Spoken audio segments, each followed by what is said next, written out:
Happy New Year and welcome to the first edition of Beyond the Headlines in 2026. My name is Nifemi Oguntoye. Yesterday, Nigerian politics crossed a new line. We saw Peter Obi, former Labour Party presidential candidate and one of the most polarizing political figures of the last election cycle, formally defecting to the African Democratic Congress, the ADC. But tonight's conversation is not really about Peter Obi. It's about the Labour Party and the war for its soul. Within hours of Obi's defection, the party issued two sharply conflicting statements. One faction described this exit as a liberation, apologized to Nigerians for fielding him in 2023, and called his political relevance into question. Another faction welcomed his defection, insisting it had long supported his ADC engagement and promised a stronger Labour Party going forward. Same party, same event, but two irreconcilable realities. We have both sides at the table today. Labour Party Chieftains Ken Asogwa and Abayomi Arabambi join me on this conversation. Gentlemen, Happy New Year to you. Nigerians are watching. Let's go beyond the headlines. Mr. Asogwa, he joins us live from our Abuja studio. Let's begin with you. We saw two statements within hours of Peter Obi's defection, one describing it as a liberation and a mistake. The other, which you wrote, expressed continued support and celebrated that move. Which of these statements really represents the legitimate and official position of the Labour Party today? And why should Nigerians believe your version over the other? Thank you, Nifemi. You see, there were not two statements from the Labour Party. This needs to be pointed out.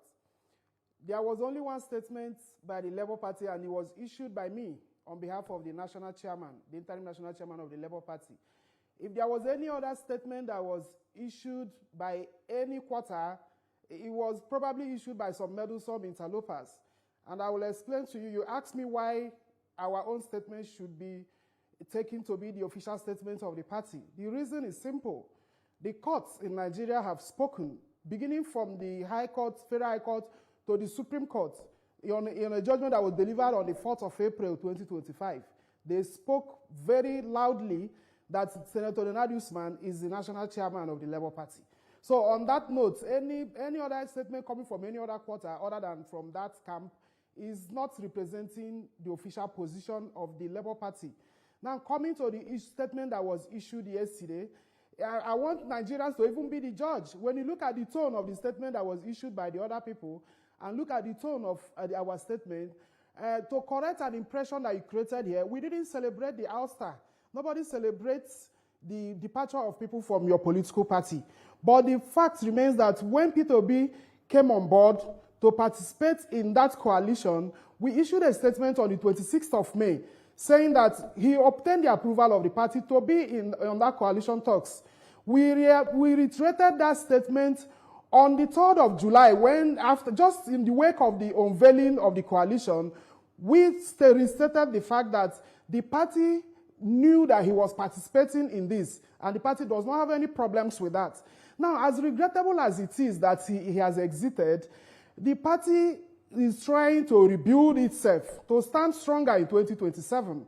I don't see any reason why somebody should disparage Peter Obi for exercising his rights of association just because he has left the party.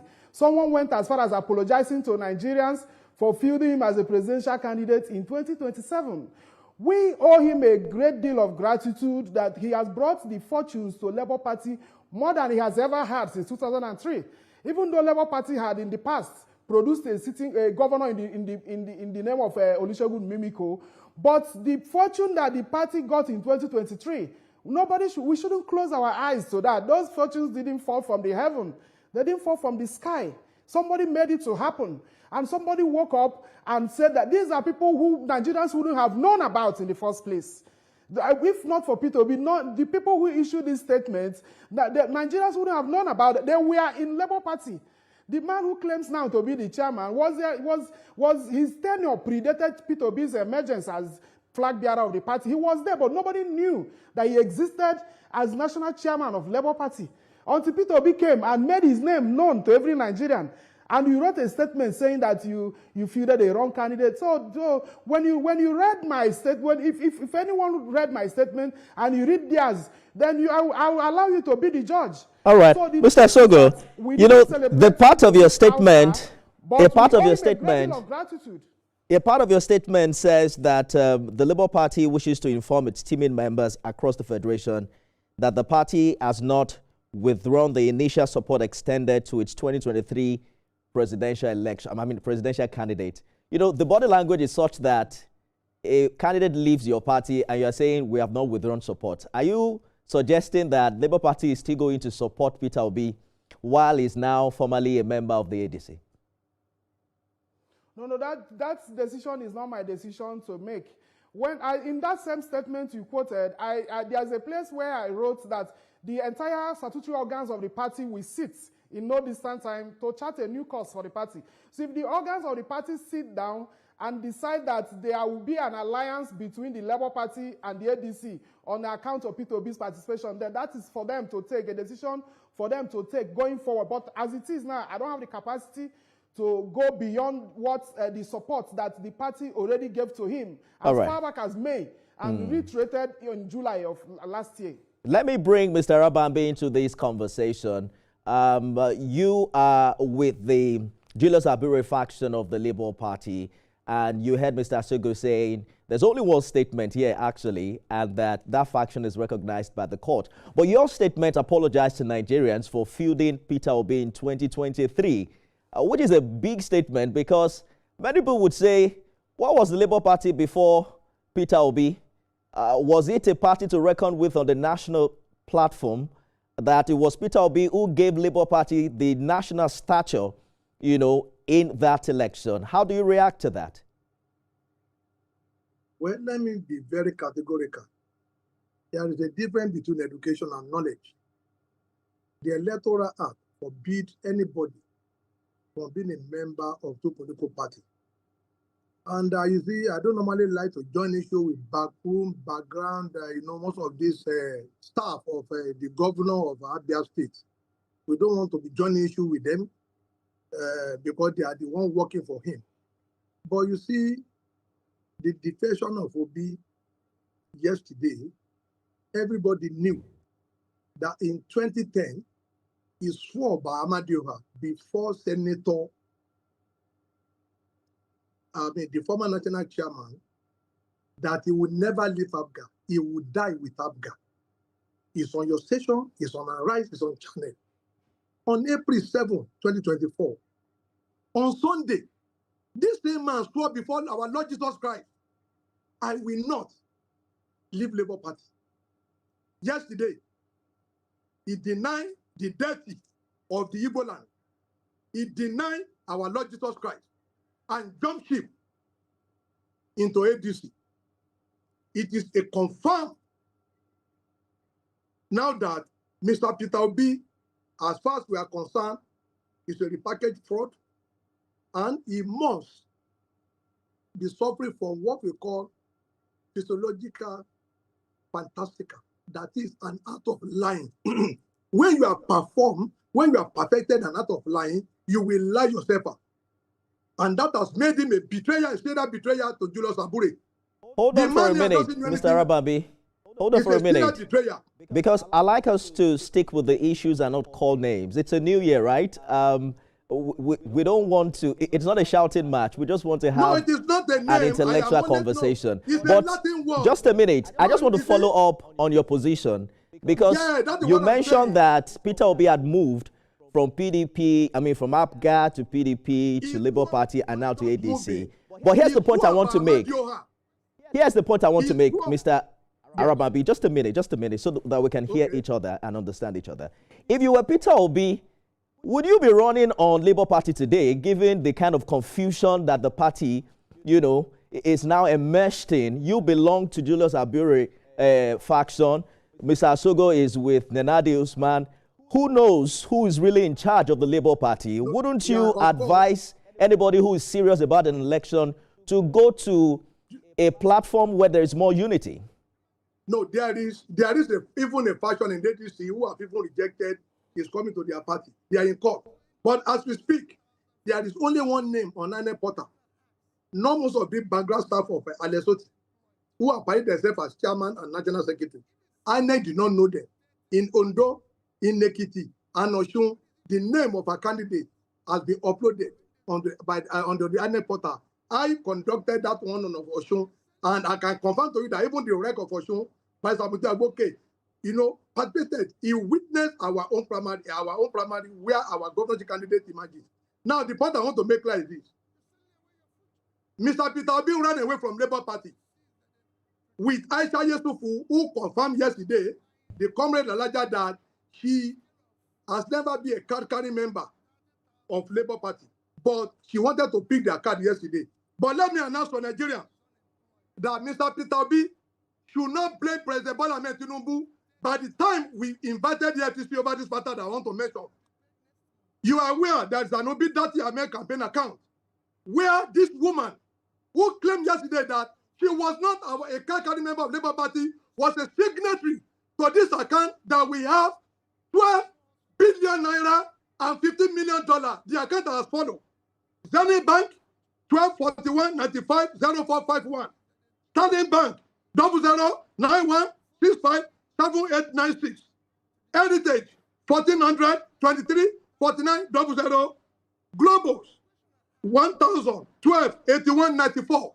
Mr. Peter, let me assure you, and Ken Waswaga, and Governor Lesotho, you cannot run away with that money. That was what they are trying to cover up. I'm coming. I've just mentioned the bank. The MD are listening. The bank managers are listening. We will petition the FCC now. We don't want anybody to say, oh, Tinubu is... No, I'm coming. I'm on national television. I don't want them to say, oh, Tinubu has started again. We will look for this money. They must bring this money. That money was donated to Labour Party campaign account. It was not donated to Nest International. It was not donated to Peter Obi. And I hear you. I hear Mr. Rabambi. Allow me to steer this conversation, within the context of why we invited you. The issue of fraud, you can take that up with the EFCC. I don't think this is the right platform for it. Mr. Sogo, for millions of Nigerians who voted Labour in 2023, these contradictory messages are confusing. Do you accept that the party has failed, at least in communication, to provide clarity at a critical moment like this? Thank you, Nifemi. I will answer that, but before I come to that question, allow me to say something here. You see, when I received the invitation to be here, I was told that I was coming to throw some light on the statements that I issued yesterday on behalf of the Labour Party. I didn't know that I was coming to face a character like this. You see, I want to state something. Some months back, this same fellow I am not being paid by Mr. Lesotho. We don't just statement. Hold on, Mr. Rabambi. You had your time. Let us hear from Mr. Asogo. I didn't insult him. Hold on, Mr. Rabambi. It's important that you give my other guests the time to talk. You are going to have your time as well. You should not talk to me like that. I mean, you are going to have your time to reply, Mr. Rabambi. Mr. Asogo, please go ahead. Months ago, this same fellow wrote an open letter to the DSS, Department of State Security, saying, leveling all manner of allegations against Mr. Peter Obi, that he is trying to overthrow the government of President Tinubu. I am not a spokesman for Peter Obi. I speak for Labour Party. But there is something that we need to put out here. Someone who has this same type of character, the media should be cautious in giving him space to talk to Nigerians, because this kind of character is capable of throwing confusion in the system. You see, if there is allegation of fraud or corruption or misappropriation of funds against Mr. Peter Obi, the appropriate quarter to channel your petition is either to the EFCC or any other law enforcement agent to investigate him, not to come and assassinate people's characters on television. You wrote to this same character about 3-4 months ago. I'm sure you, Nifemi, you are a media man. I'm sure you know about what I'm talking about. He leveled allegation as grievous as somebody trying to overthrow the president of Nigeria. He leveled it against this same man we are talking about. And this same character is the person you gave invitation to come here and peddle this kind of allegation against him. So away from that, now coming to the issue of miscommunication and confusion in the party. You see, there is no confusion here. The party is handling this issue the way it should. But because of the funding that some outside forces are giving to people like this man seated here, that is the problem. Because a Labour Party today is suffering from the effects of what look, on the 4th of April, I told you here, the Supreme Court of Nigeria clearly, in an unambiguous judgment, stated that Julius Abure's tenure had long elapsed as the chairman of the Labour Party. And he's still hanging around. He recruited someone like this guy to come and be talking down on Nigerians. You understand? So they have killed the institution called the judiciary. Let me tell you something again. On the 15th of August 2025, a federal high court in Abuja, in a matter that was filed by this same Julius Abure against INEC. INEC came there and INEC filed a counter affidavit, and in delivering that judgment, the federal high court said that Julius Abure's tenure had long expired. There is no longer the national chairman of the Labour Party on account of the Supreme Court judgment of 4th of April. Okay. And he's still hanging around. And the media is still giving him space to air his view and claiming that he's the factional chairman of the Labour Party. Yes, please. Let us take a minute to cool off, right? And then when we return, we'll attempt to focus on the issues and take character, personality out of the conversation and talk about the Labour Party, the chances the party has in 2027, what the exit of Peter Obi means, for the Labour Party as we count down to 2027. Stay with us, everyone. Don't go away.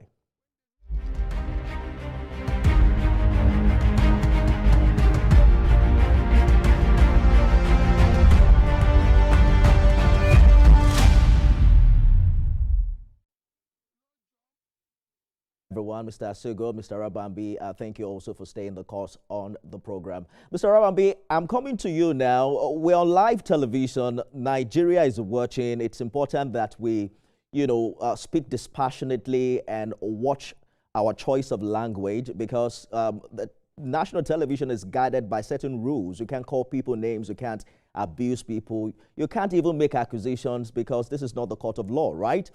But I want us to speak to the issues, because we've read a statement from the Julius Abure faction of this party. You've described Peter Obi's exit as a blessing, and that statement went on to question its relevance. If Peter Obi was politically irrelevant, why did Labour's national profile appears to have collapsed the moment he left? You've also called out Alex Otti twice in this conversation. That's the only elected governor that the Labour Party has. He came on TV the other day to say, I'm not leaving. I'm going to wait to see if these issues are able to be resolved before I, make another decision. Why does it seem like the Julius Abure faction is chasing out the two most prominent figures, or do not agree with the two most prominent figures within the Labour Party? With you, the Supreme Court only says, that's why I said there's a difference between education and knowledge. The issue of leadership of political party is not justiciable. But our people, even some of their lawyers, they are still unable to tell their client the truth. Issue of leadership cannot be advocated by the court. That's what Supreme Court says. And we have plenty of authorities. Even in the Ude versus Anyanwu, it is there. Even in ABGA, it is there. In AA, it is there. The same judgment, were made. And they were what even caused APC then in Rivers. Yes, in Rivers, between Senator, this man versus Amechi, that and that, they thrown their matter out. Even Senator Dalatu Mafara, you remember, APC won on the election, and that was how Matawale became governor. They removed all of them. It was because of issue of leadership. So people should go and make research. Now, there is no fashion. I want the media to take note of that. I just said, these people are alien to Labour Party, but they are part and parcel of the Young Festival Committee of Governor Alex Otti and the man who appointed, to ADC. You are asking me a question about, the governor we have in Labour Party and Mr. Peter Obi. Let me be very honest. When I speak, I challenge Peter Obi to take me to court. If you think, oh, I defend him, I am ready. Because we are fat. They shouldn't forget that we are fat. But the point remains, Governor Lesoti is an ungrateful person to Julius Aburi. This man talking here doesn't know anything. When Governor Lesoti came to Transcorp to come and beg for that ticket, because we have people who are even more financially better than him.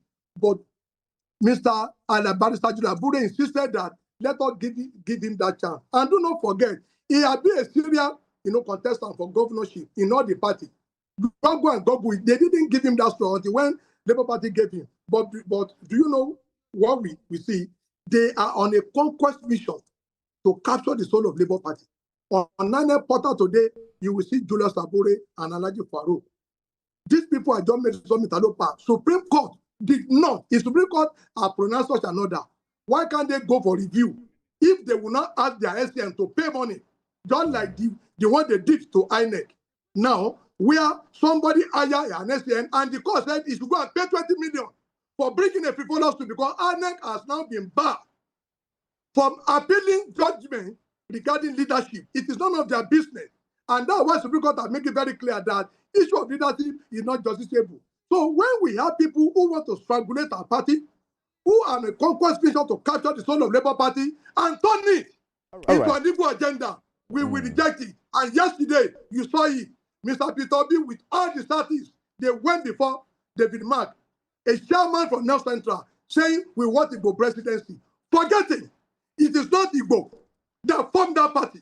They were not the one that have been building that party, but all of them went with a simple request, and that was what they wanted to do in the Labour Party. Nobody said Igbo should not become president. We have people that are better, people that are even better than Peter Obi. All right. Obi has participated in so many obstacle elections. He I failed. hear you. He did it in Ondo. He failed. He did it in Anambra. He failed. I hear you, Mr. Robambi. He defeated Mr. Peter Obi in his polling unit during governorship election. Allow me so it is finished for him. to bring in Mr. Asugo into this conversation. We have just about 3 more minutes. Your statement admits that as we speak now, there's a void created by Peter Obi's exit. There have been conversations about how central it was to Labour's relevance and whether or not his exit exposes the party's weaknesses beyond its personal brand.